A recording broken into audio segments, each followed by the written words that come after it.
Hari ni kita nak spot bag Syuhada Sukri. Famous juga dia bos. Dia jual item-item businesswoman lah basically. Businesswoman. Okey, ini adalah LV Kimono. Kimono. Ini adalah LV Kimono. Harga di dalam RM15,000 sahaja. Wow. Yes. LV Kimono ni dia macam kategori tote bag jugalah. Tote bag. So basically Bentuk design dia pun macam kimono juga kan? usually orang yang pakai kimono ni dah 30 ke atas dah. Banyak ni dah ada anak apa semua kan.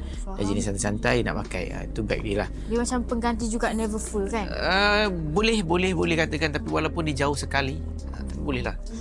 So, korang kalau nak shopping ataupun jual handbag dan juga Rolex, DM kita sekarang. bye!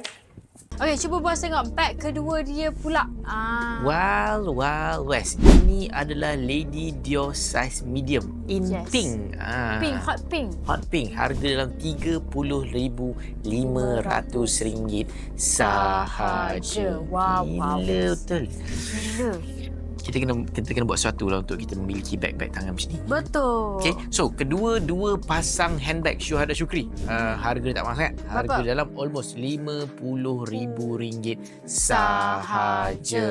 RM50,000 RM50,000 sahaja. Untuk dua bag bos. Benar. Dua bag 50k.